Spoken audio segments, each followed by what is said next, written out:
وہ تو بیچارے اپنی زندگی کا جو ان کے حصے میں تھا کر گئے۔ آئیے قرآن و سنت کی روشنی میں 5 نصیحت میں جامع اور معنی کرنا چاہتا ہوں۔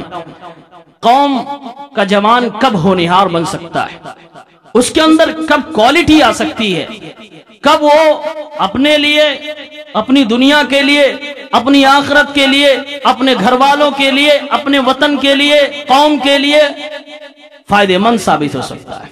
پہلی نصیحت، اگر آپ کے اندر خون دوڑ رہا ہے تو آپ حق پرست بنیں، حق کو قبول کرنے کا جذبہ رکھیں۔ اس کے لیے آپ کو بہانہ نہیں بنانا ہے، بہانہ کمزور بناتے ہیں۔ اللہ نے جوانی کو طاقتور بتلایا ہے۔ اگر آپ جوانی کی دہلیز پر بھی بہانہ بناتے ہیں حق سے منہ چھپانے کے لیے، سمجھ لیں آپ کے اندر وہ طاقت نہیں آئی جس کو اللہ نے طاقتور کہا ہے، جسے اللہ نے قوت کا نام دیا ہے، جسے اللہ نے جوانی کہا ہے، جسے ولولہ کہا گیا، جسے جوش مارتا ہوا خون کہا گیا۔ اگر آپ حق کو کسی بہانے سے پیچھے ڈالنا چاہتے ہیں، اصحاب کہف، قرآن کریم کے اندر ایک پوری سورت الکہف آئی ہے۔ یہ کچھ جوان تھے، یہ نوخیز عمر کے جوان تھے۔ اللہ تعالیٰ نے ان نوجوانوں کا ذکر قرآن میں کیا ہے۔ سورہ کہف آیت نمبر 13 سے لے کر 21 تک تفصیلاً اللہ نے ان کا واقعہ بیان کیا ہے۔ اللہ رب العالمین فرماتا ہے، نحن نقص علیک نبأہم بالحق انہم فتیۃ آمنوا بربہم وزدناہم ہدی۔ اے میرے پیغمبر، کچھ جوان ایسے بھی تھے جس کا میں ذکر تجھ سے کرنا چاہتا ہوں۔ نبی علیہ السلام سے پہلے، بلکہ مفسرین نے لکھا ہے صحیح قول کے مطابق حضرت عیسیٰ سے پہلے یہ لوگ تھے۔ ان کا تذکرہ اللہ اپنی زبان سے اپنے پیغمبر سے کر رہا ہے۔ اے نبی، میں سچا واقعہ تجھے بتا رہا ہوں۔ کون سا واقعہ؟ انہم فتیۃ آمنوا بربہم وزدناہم ہدی۔ وہ چند جوان تھے، علماء نے لکھا 10 سے کم کی تعداد میں تھے، ایک ایسی حکومت میں رہتے تھے جو حکومت بت پرست تھی، زبردستی لوگوں سے بت پرستی کرواتی تھی۔ کوئی جمہوریت نہیں، کوئی ڈیموکریسی نہیں تھی، زبردستی کا دین بھی تھوپا جاتا تھا۔ اس زمانے میں ایسی جگہ پہ وہ جوان پیدا ہوتے ہیں اور اللہ کی طرف سے ان کے دل میں یہ بات آتی ہے کہ ہمیں اپنے پیدا کرنے والے کی عبادت کرنی چاہیے۔ چنانچہ وہ توحید پرست بن گئے، اللہ پر ایمان لے آئے۔ اللہ نے فرمایا آمنوا بربہم، اپنے رب پر ایمان لے آئے۔ وزدناہم ہدی، میری طرف قدم بڑھایا جوانوں نے تو میں نے بھی ہدایت کی بوچھاڑ ان کی زندگیوں میں کر دی، ہدایت کی روشنی ان کو دکھا دی، وہ نور ان کو مل گیا جو ایمان والوں کو ملا کرتا ہے۔ اور اللہ رب العالمین فرماتا ہے وَرَبَطْنَا عَلَىٰ قُلُوبِهِمْ، میں نے ان کے دلوں کو بھی مضبوط کر دیا۔ جب آدمی اللہ پر ایمان لاتا ہے، خاص طور سے جوان مضبوط دل کا ہوتا ہے، لیکن ایمان جب اللہ پر لے آتا ہے تو اس کا دل، اللہ فرماتا ہے میں نے ان کا دل مضبوط کر دیا، ان کا دل میں نے باندھ دیا۔ کس چیز سے؟ تیری راہوں میں مشکلیں بہت ہیں، تجھے ستانے والے بہت ہیں، تیری راہ کو روکنے والے بہت ہیں، تیری دعوت پر تجھے نکیر لگانے والے بہت ہیں۔ اے میرے بندے، تیرا دل میں نے باندھ دیا، تم مضبوط ہو جا۔ تجھے تیرے قدموں میں تزلزل نہیں آنا چاہیے، تیرا قدم کبھی ڈگمگانا نہیں چاہیے۔ اور اللہ نے فرمایا جب میں نے انہیں مضبوط کر دیا، کب؟ جب وہ بادشاہ کے سامنے کھڑے ہیں، بادشاہ پوچھ رہا ہے یہ میں ہوں جب کہتا ہوں فلاں کی عبادت کرو، تم کہتے ہو فلاں کی عبادت کرو۔ اے نوجوانوں کی یہ بات صحیح ہے؟ نوجوانوں نے کہا ربنا رب السماوات والارض، اے بادشاہ وقت، ہمارا ایمان ہمارے اس رب پر ہے جو اس پورے برہمانڈ کا رب ہے، جو آسمانوں کا رب ہے، جو زمینوں کا رب ہے۔ وَلَن نَدْعُوَا، اور ہم ہرگز اس رب کو چھوڑ کر کسی اور کو نہیں پکار سکتے، کسی اور کو اپنی حاجت روائی کے لیے، مشکل کشائی کے لیے، اپنی مدد کے لیے کبھی نہیں پکار سکتے۔ اور اگر ہم نے ایسا کیا، جوانوں نے کہا اگر ہم نے ایسا کیا تو سمجھو کہ ہم نے اللہ کی ذات کے ساتھ بہت بڑا جھوٹ بولا ہے، اللہ رب العالمین کے ساتھ ہم نے غداری کی ہے۔ میرے بھائیوں، سورہ کہف کا واقعہ، اصحاب کہف کا یہ واقعہ ایک سبق ہمارے سینے پہ کھینچ کر جا رہا ہے۔ وہ سبق یہ ہے، اے لوگوں، قرآن پڑھنے والوں، اے جوانوں، تم حق پرست بنو، حق کو قبول کرنے کا جذبہ رکھو، حق کو پھیلانے کا جذبہ رکھو، حق کو تھامنے کا جذبہ رکھو، اس پر استقامت اختیار کرنے کا جذبہ رکھو۔ اور اللہ کی قسم ہے، اس دنیا میں توحید سے بڑا حق اور سچ کچھ ہے ہی نہیں۔ ایک جوان اگر اپنے گلے میں تعویذ ٹانگ کے گھومے، اس سے بڑا ایسا بندہ جو حق سے منہ چراتا ہو کوئی اور نہیں ہو سکتا ہے۔ ایک جوان جب اپنے ہاتھ میں کڑے پہنے، اپنے ہاتھ میں کنکڑیاں باندھے، اپنے ہاتھ اور اپنے جذبات اور اپنے عقیدے اللہ کو چھوڑ کر کسی اور کمزور ہستیوں پہ کرنے لگے، تو ایسے لوگوں کے بارے میں اللہ فرماتا ہے ضعف الطالب والمطلوب، اے میرے بندے، تجھے میں نے جوان بنایا تھا، تجھے میں نے طاقتور بنایا تھا، تو خود کمزور ہے، جس کو پکار رہا ہے وہ بھی کمزور ہے۔ دنیا کا سب سے بڑا حق یہ ہے کہ اللہ ایک ہے، وہی مشکل کشائی کر سکتا ہے، وہی حاجت روائی کر سکتا ہے۔ میری زبان شل ہو جائے، جس دن میری زبان سے یہ نکلے میری مشکلوں میں یا غوث المدد، یا علی المدد، یا فلاں المدد، اس دن ہماری زبان کٹ جائے۔ جب جوانوں کا یہ جذبہ ہوگا، یہ عقیدہ ہوگا، پھر جوانی کا حق آپ ادا کر رہے ہو، پھر آپ حق پرست بن رہے ہو، پھر اصحاب کہف کی روشنی آپ کے سینوں میں اتر رہی ہے۔ آج جوان ہی سب سے زیادہ ڈھکوسلے باز ہے، اندھ وشواس اس کے اندر پایا جاتا ہے۔ گاڑیاں ہیں، جوتے ٹانگ کے چل رہا ہے، گاڑیاں ہیں، دعا، برکت کی دعا، فلاں دعا، تعویذ گاڑیوں میں، اپنے ہاتھ میں، اپنی کمر میں، اپنے پاؤں میں، نہ جانے کہاں کا کاروبار کر رہا ہے تو بھی تعویذ۔ اپنی محنت پہ بھروسہ نہیں ہے، اپنی طاقت پہ بھروسہ نہیں ہے، میں کچھ کما سکتا ہوں۔ تقدیر کس بات کی ہے میرے بھائی؟ جائز چیزوں کو اپناؤ، جائز وسائل کو اختیار کرو اور حق بات کو قبول کرو، توحید والے بنو۔ حق باتیں بہت سی ہیں، توحید سب سے بڑا حق، آپ حق پرست بنے۔ دوسری نصیحت آج کے نوجوانوں کو دل سے میں کہنا چاہوں گا، میرے بھائیوں، اگر چہرے پہ نور لانا چاہتے ہو، اگر چاہتے ہو کہ سماج میں بزرگ بھی تمہاری عزت کریں، اگر چاہتے ہو کہ عورتیں راستہ دیکھ کر تمہیں بھاگے نہ بلکہ کہیں میرا بھائی آ رہا ہے، اس سے ہمیں کوئی خطرہ نہیں ہے، تو اپنے آپ کو پاک باز بنا لو، اپنا کردار سدھار لو، اپنے کیریکٹر کو ایسا بناؤ کہ ہر بہن سمجھے یہ میرا محافظ ہے، یہ میرے اوپر ڈاکہ نہیں ڈال سکتا ہے۔ آپ نے دیکھا نہیں، یوسف علیہ السلام کا واقعہ ان کے نام سے پوری سورت قرآن کے اندر موجود ہے۔ اللہ رب العالمین نے فرمایا، میرے بندے یوسف میرا پیغمبر ہے، نبی کا بیٹا ہے، حسد کرنے والوں نے کنویں میں ڈالا، لیکن میں جس کی حفاظت کروں دنیا بھی اسے مٹانے پہ آ جائے کوئی مٹا نہیں سکتا ہے۔ کنویں سے میں نے نکالا، بادشاہ کی گدی پہ بٹھا دیا، لیکن ایک عورت کے فتنے نے اسے جیل تک پہنچا دیا۔ کیوں؟ یوسف علیہ السلام جیل اس لیے نہیں گئے تھے کہ گناہ کیا تھا، جیل اس لیے گئے تھے کہ گناہ نہیں کیا تھا، الزام میں گئے تھے۔ قرآن نقشہ کھینچتا ہے، جب عزیز مصر نے کہا وَغَلَّقَتِ الْأَبْوَابَ وَقَالَتْ هَيْتَ لَكَ، دروازے بند، کہا یوسف یہ حسن تیرے لیے ہے، آجا لطف اٹھا لے۔ یوسف کا جواب آج کے جوانوں کو یاد ہونا چاہیے، قَالَ مَعَاذَ اللَّهِ إِنَّهُ رَبِّي أَحْسَنَ مَثْوَايَ، اللہ کی پناہ، اے حسن کی ملکہ، اے تخت کی ملکہ، اے بادشاہ کی رانی، مجھ سے یہ نہیں ہو سکتا، اللہ کی پناہ میں چاہتا ہوں، میں اللہ کی دی ہوئی عزت کو اتارنا نہیں چاہتا۔ یہ یوسف کا کردار تھا، جوانی کا وقت ہے، یہ یوسف علیہ السلام کا انداز تھا۔ قرآن میں یوں ہی یہ چیزیں نہیں بیان کی گئی، پوری سورت یوسف کے واقعے کو تفصیل سے کیوں بیان کیا جا رہا ہے؟ تاکہ میری قوم کا جوان باکردار ہو، عزت دار ہو، بے حیا نہ ہو، اس کے اندر بے حیائی، بے شرمی والی چیزیں نہ ہو، وہ عورتوں کا محافظ بنے، عورتوں کے لیے ڈاکو نہ بنے، اور آپ نے حدیثیں پڑھی ہوں گی، ایک جوان جو غار میں جا کے ڈھک گیا تھا، اوپر سے آ کے پتھر آ گیا تھا۔ بخاری شریف کتاب و احادیث الانبیاء 3465 روایت ہے۔ وہ جوان کہتا ہے اے اللہ مشکلوں میں آ چکا ہوں، اے اللہ میں نے زندگی میں ایک نیکی کی تھی، آج اس نیکی کا حوالہ دے کر وسیلہ دے کر تجھ سے کچھ مانگنا چاہتا ہوں۔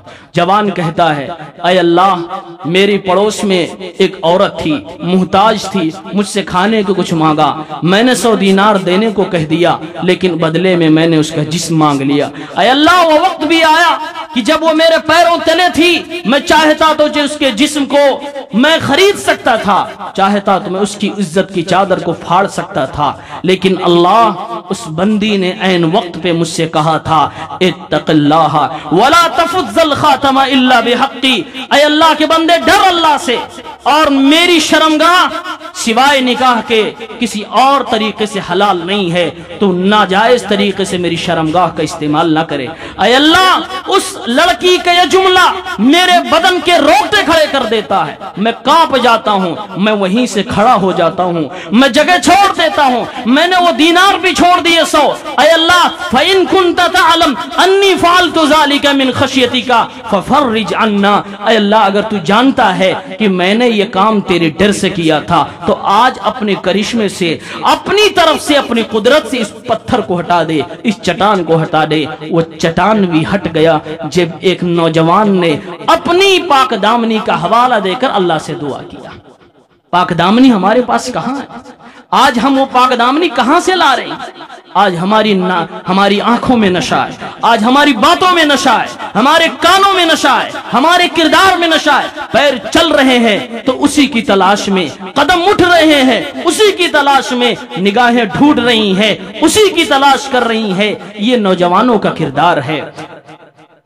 اللہ کے نبی صلی اللہ علیہ وسلم نے بخاری شریف میں ایک حدیث ہے، کتاب الاذان 660، اللہ کے نبی نے کہا اے میری قوم کے لوگوں، اے مردوں سنو، ایک دن آئے گا سورج بھی نہیں ہوگا، اس کی تپش بہت زیادہ ہوگی، بہت قریب ہوگا لوگوں سے، اللہ کے سائے کے علاوہ کوئی سایہ نہ ہوگا۔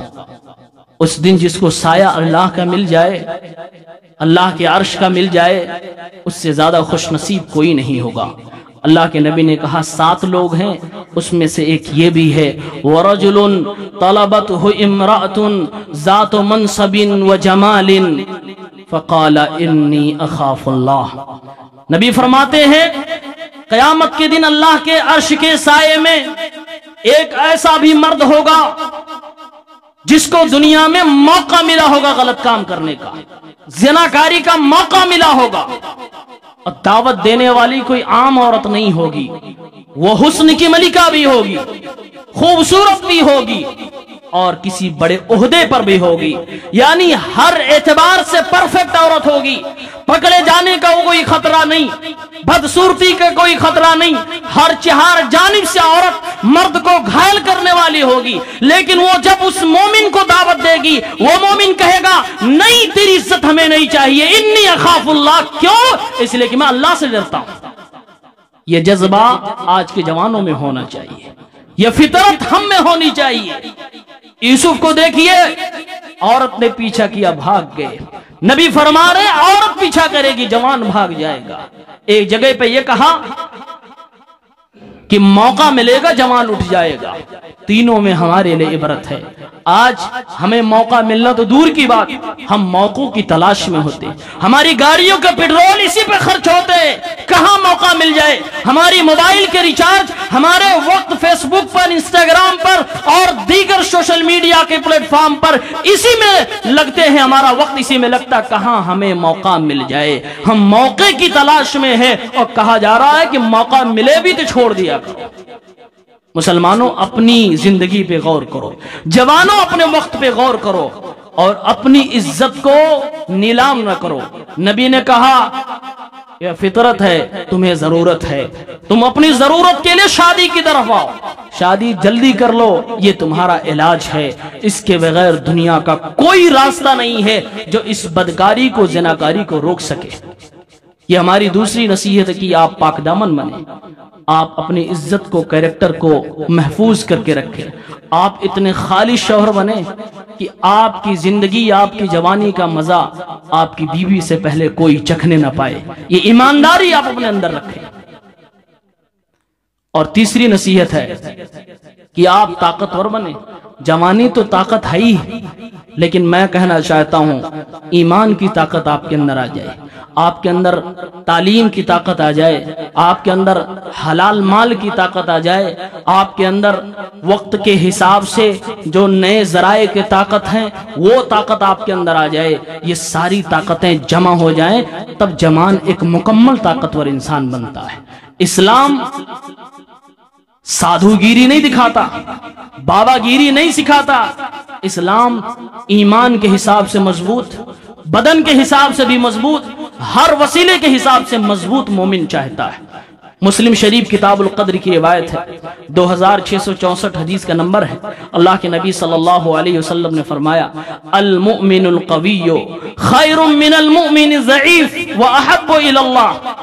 ایک طاقتور ایمان والا ایک کمزور ایمان والے سے بہتر ہے اور اللہ کی نگاہ میں زیادہ محبوب ہے۔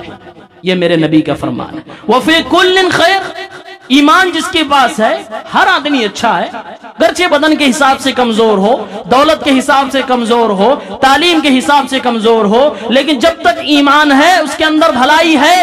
لیکن اچھا تو وہی ہے، محبوب تو وہی ہے جس کے پاس ہر طرح کی جائز اور حلال طاقت موجود ہو۔ آپ نے فرمایا، اے میرے امت کے لوگوں، احرص علی ما ینفعک، جو چیزیں تیرے لیے فائدے مند ہیں اس کا حریص بن جا، جو چیزیں تیرے لیے نفع بخش ہیں اس کا لالچی بن جا۔ دوسروں کا حق چھین کے نہیں، اپنی محنت کے بل پر، اپنی طاقت کے بل پر اس کا حریص بن۔ تو کاروبار کر سکتا ہے، اس کا حریص بن حلال طریقے سے۔ تو علم میں آگے بڑھ سکتا ہے، اونچے منصب پا سکتا ہے، حریص بن حلال طریقے سے۔ اور ایک مسلمان سب سے زیادہ حریص اگر کسی کا ہو تو اپنی آخرت جنت کو پانے کے لیے جو محنت ہو اس کے لیے حریص بنے۔ آپ نے فرمایا، احرص علی ما ینفعک، جو نفع بخشے اس کے حریص بن جاؤ۔ اور اے میرے بندو، اے میرے بھائیوں، اے میری امت کے لوگوں، اللہ رب العالمین، اللہ کے نبی فرماتے ہیں، وَاسْتَعِن بِاللَّهِ وَلَا تَعْجِزْ۔ کوئی بھی کام تم شروع کرو گے مشکلیں آئیں گی، مشکلات چاروں طرف سے تجھے گھیر لیں گی۔ میرے نبی کے ایک ایک جملے میں نوجوانوں کے لیے موٹیویٹ کیا گیا ہے۔ اللہ کے نبی صلی اللہ علیہ وسلم فرماتے ہیں، وَاسْتَعِن بِاللَّهِ، بھروسہ تیرا اللہ پر ہونا چاہیے، مدد تو اللہ سے مانگے گا، کسی اور سے نہیں۔ تجھے جھکنا ہے تو رب کے سامنے، اور یاد رکھ، دنیا کی جو گردن دنیا والوں کے سامنے جھک جاتی ہے وہ ہمیشہ جھکی رہتی ہے، اور جو گردن عرش والے کے سامنے جھک جاتی ہے وہ دنیا والوں کے سامنے کبھی نہیں جھکتی ہے۔ اس لئے فرمایا، وَاسْتَعِن بِاللَّهِ، مدد اللہ سے مانگنا، وَلَا تَعْجِزْ، تھکنا نہیں میرے بھائی، تھکنا نہیں میری امت کے لوگوں، عاجز مت آنا، تم اپنے کام میں لگاتار آگے بڑھتے رہنا۔ اللہ بھی فرماتا ہے، وَالَّذِينَ جَاهَدُوا فِينَا لَنَهْدِيَنَّهُمْ سُبُلَنَا، جو مسلسل میرے راستے میں کوشش کرتے ہیں میں انہیں ترقی دیتا ہوں، میں انہیں راستہ دکھاتا ہوں۔ اللہ فرماتا ہے مسلسل کام ہونا چاہیے، ایسا نہیں شروع کیا اب ہمیں یہ مل جانا چاہیے تھا نہیں ملا، نہیں، اللہ سے مدد مانگتے رہو، مسلسل عمل کرتے رہو۔ اور جب کوئی انہونی ہو جائے، اللہ کے نبی آگے فرماتے ہیں، جب کوئی انہونی ہو جائے تو بیٹھ کے ہاتھ پسار کے نہ بیٹھ، یہ نہ کہیں ایسا کیا ہوتا تو ایسا ہو جاتا، یہ کیا ہوتا تو ایسا نہیں ہوتا۔ اللہ کے نبی فرماتے، وَإِنْ أَصَابَكَ شَيْءٌ فَلَا تَقُلْ لَوْ أَنِّي فَعَلْتُ كَانَ كَذَا وَكَذَا، یہ مت کہہ کہ اگر ایسا کیا ہوتا تو ایسا ہو جاتا۔ یہ پاسٹ کی باتوں پہ، تقدیر پہ وسوسے جو تجھے آ رہے ہیں ان وسوسوں کو دل سے نکال، ایک نیا میدان چن، ایک الگ اپنی جستجو، اپنی محنت شروع کر دے، وہاں تو ہاتھ پہ ہاتھ رکھ کر نہ بیٹھ۔ یہ مسلمانوں کو سکھایا جا رہا ہے، یہ جوانوں کو سکھایا جا رہا ہے، ہر اعتبار سے یہ نصیحتیں ہماری زندگی میں کارآمد ہیں۔ اگر ہم ایجوکیشن فیلڈ میں ہیں تب بھی ہمارے لیے مفید ہیں، اور اگر ہم کاروبار کی دنیا میں تب بھی ہمارے لیے مفید ہیں۔ زندگی کے ہر مرحلے میں، ہر وقت میں نبی پاک کی یہ نصیحت ہمارے لیے پاک کارآمد ہے۔ ایک اور نصیحت میں کرنا چاہتا ہوں، چوتھی نصیحت یہ ہے کہ ہم اپنی زندگی کو بامقصد بنائیں۔